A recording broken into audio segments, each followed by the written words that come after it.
You are watching Sipping Off the Cuff on TequilaAficionado.com. I'm Alex Perez in Southern California.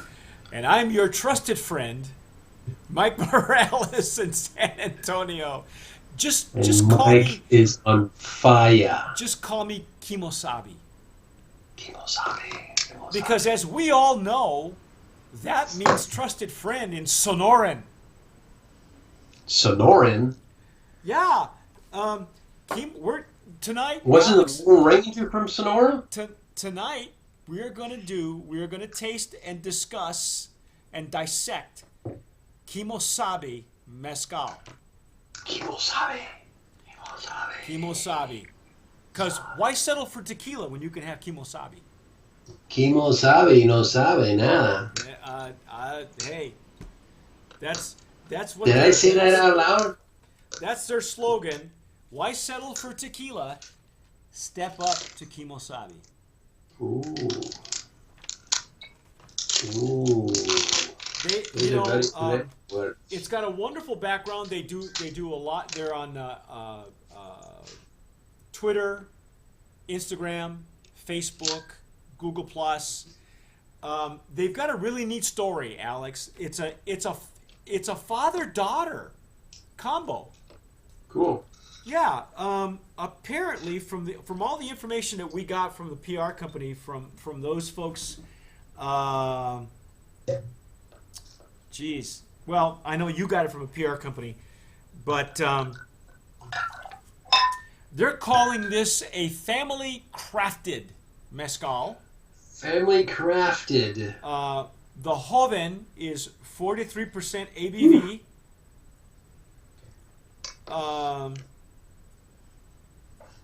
Now, just so you guys can get an idea, this is a family. It's Jim and Ashley Walsh. I understand Miss Ashley had gotten married recently, so congratulations to her and her nuptials.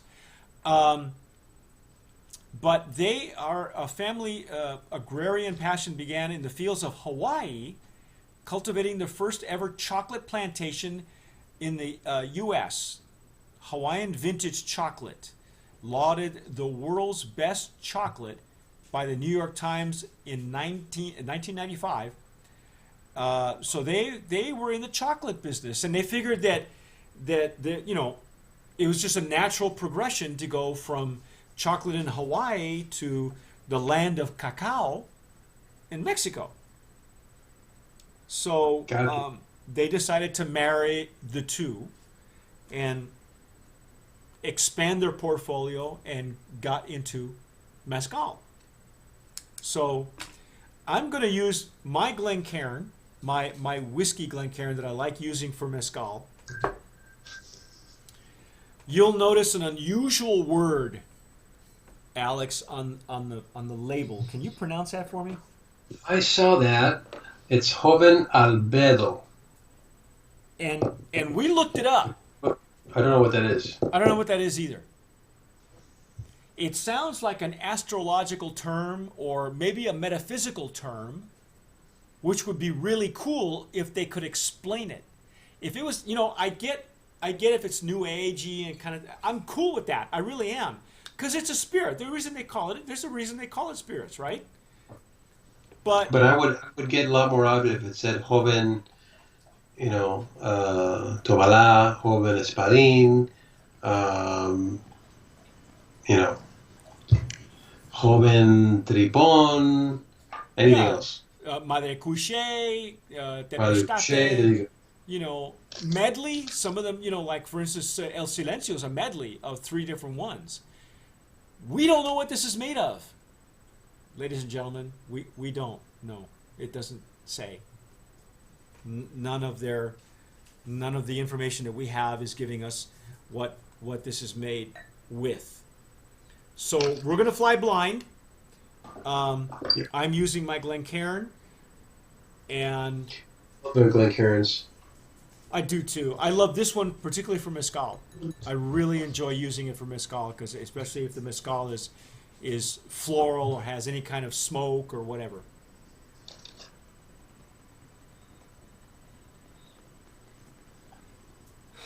Yeah, but I hate it when they don't tell you if it's a Tomala or Lechuguilla or Caballo. I mean, give me something. Yeah, A quiche. there's just a hint of smoke. You know, this is a 43 ABV, right? Yeah, Yeah, 43. So so it's 84%. Yeah, 84 proof.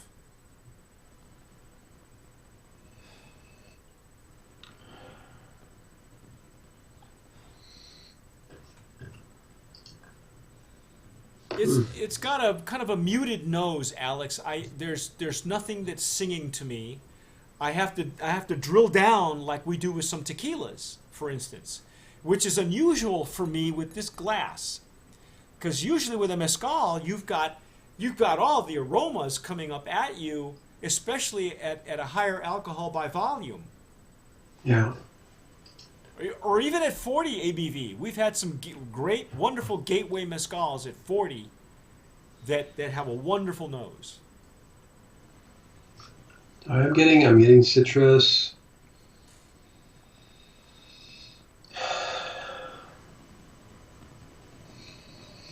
I get some fruit. I get some, like you said, I do citrus. get the fruit. But it's muted. It's not what you expect from a high proof mezcal. I understand what you're saying. I'm getting actually a little banana. I get some green. I get like a You're getting green, some like a green. raw of some sort.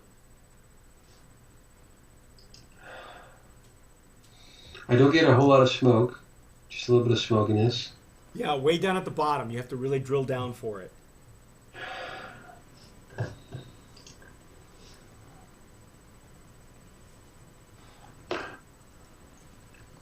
I gotta try the juice, man.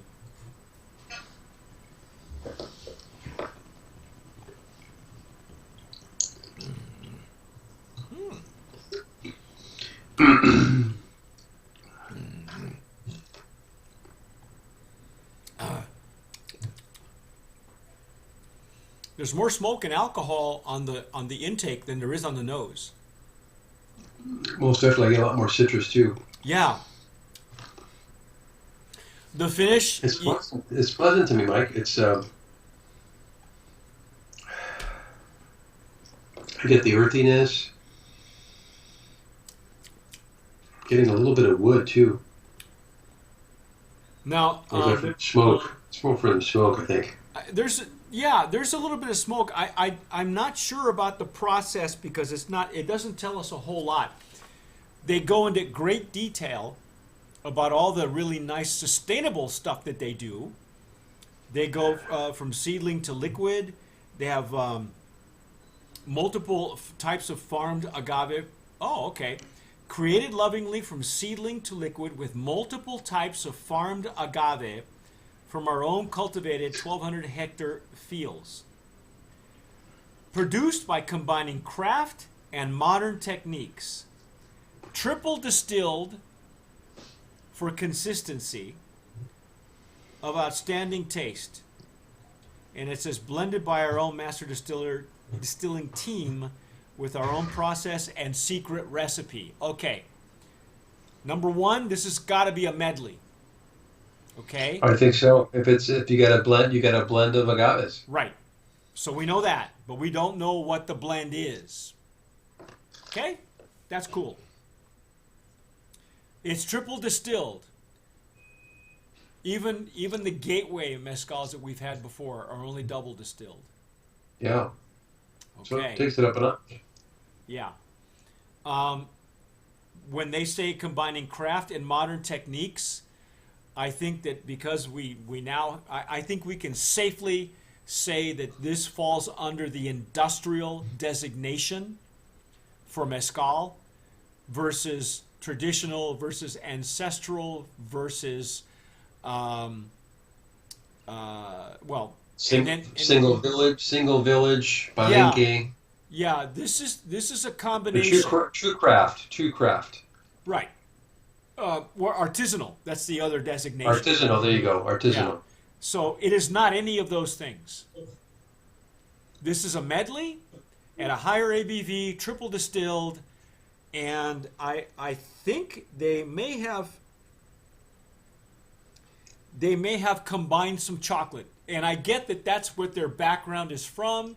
They wanted to maybe infuse a little bit of chocolate in their process. We don't know how they're doing it because they're not telling us, and they don't, it's proprietary. So It's an essence of chocolate, I guess, huh? yeah, you might get some essence of chocolate. Um, but I have a lot of reservations about how they're advertising themselves, how they're marketing themselves. I love the bottle. I think the bottle. You and I have had bottles similar, tequila bottles like that similar. I'm not particularly fond of the logo, but that's neither here nor there. I take some. Let me just keep going on all the good points. Serious. Well, I have serious You got reservations. seriousness going on. First of all, this is very, they are chock full of cocktails. That's cool. It's very cocktail forward. I will agree with it there. Wouldn't you, Alex? Would you say that this very cocktail Sure. forward?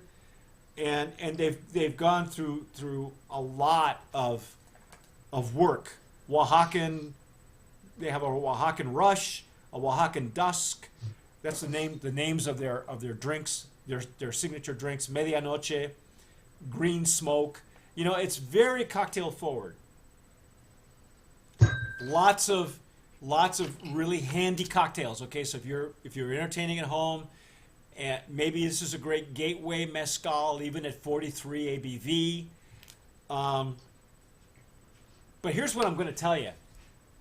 Their information where it says Kemosabe, they are claiming that Kemosabe means trusted friend, a term from the Sonora Indians who span both Mexico and America. You got to fix that. Okay? A simple search is going to show you that Kemosabe, or the variation, the derivation thereof, comes from the Ojibwe Indians, which is Canada. You know who a famous Ojibwe Indian is? You'll never guess. No. It's not. God, what's her name? She's in Vegas now. J-Lo. No. The other hot one. Oh. You know what I'm talking about. Yeah, famous. She Her was husband married. just died. She was Brother married to a died. producer, and then he cheated Yeah, on her. yeah. And now Celine she's- Dion. No, not her. Oh, man. No. Anyway, she's Canadian Indian. This word is Canadian, ladies and gentlemen. It has nothing to do with Mexico. Not at all. Not a darn thing. Needs to be fixed. Some biscuit. Needs to be fixed. I love that it's a family business. I love that. More power to them that they decided to combine their love of the chocolate industry with chocolate where it really started in Mexico. I think that's brilliant. The rest of this stuff, I'm not too sure about. But you like it, right, Alex? It's a lot of gimmick. I actually it's very tasty. So you would Very enjoy tasty. it, right? I would enjoy it. Okay. Obviously, there's a lot of commercialism in this particular brand, but hey, Yeah, but can they just be upfront with us? Is that too much to ask? I think someone has steered them wrong, in my Wow. opinion. Because their hearts are in the right place. They're doing Yeah. all the right things. There's sustainability. There's they're replanting. I think they have a thing where they give back to the community that they're in. Their hearts are in the right place. You know what? They're everything but organic. There's no organic certification for this. No. And I wish that they would explain to me what albedo means. What is albedo? Because that's definitely not a type of agave. It is confusing. You know, mezcal in and of itself is still in its infancy, and I think a lot of people are trying to get to the bottom of what real mezcal is like. This is a combination of industrial and traditional. I get it, and it's not for everybody. I think it's a great gateway. Would you agree with me there? I agree. I agree. But for the purist, it would be offensive and confusing because you name it Albedo if you want, but don't say Joven Albedo. We don't know what that is. No, and Well, that's now Albedo. see, if I'm reading the information correctly, like you did, we were off camera when we checked our dictionaries, our Spanish to English dictionary. It sounds like there's some sort of metaphysical meaning to it, some planetary meaning to it. If they would concentrate on that, I think it'd be a great, I think it would be a more wholesome gimmick than, the Indians at the Sonoran Desert. Because I ain't buying it. I'm not buying it. I'm not buying it. No lo voy a comprar. No lo voy a comprar. Aquí, the buck stops here. El peso paró ahí. Aquí paró el albedo y el peso. Ahí paró el peso. Ahí para el peso. So that's our take on Kemosabe mezcal. We would like to know what it is a medley of, because I think it'd be very interesting. The medleys are very Sure. popular. You're not the only one doing a medley. All right. We have fallen in love with medleys here. What's not to love? El Silencio was a Brand of Promise nominee and winner, and that's a Yeah. medley of 3 different mezcals at 40 ABV, 3 different agaves. Hey, Alex likes it. I think it. I think there's a very there's a great way to use this mezcal. But like you said, I think for traditionalists, they might get a little torqued. Yeah. But So, if you like the bottle and I you do want to love try it. something, I do love the bottle. I do for love it. the bottle. It's kind of like an 80s bottle, like when we wore shoulder pads. Remember those? oh yeah. Yeah. I miss shoulder pads. I miss hair too, but That's our Alright, take you on got it. Kemosabe Joven. I'm Mike Morales Joven here in San Albedo. Antonio. I'm Alex Perez in Southern California. Go out and try some Kemosabe. Tell us what you think. Yeah, are we off base? You know what? Do some research. That's the problem we have. We do the research for you, and let us know what your take is on this. It might not even matter to you. Yeah, You might love it, you might love which it. is which is fine too. There's room for everybody. Yep. Yeah. So thanks for watching. Let us know your comments. Sign up below, and as always, sip wisely.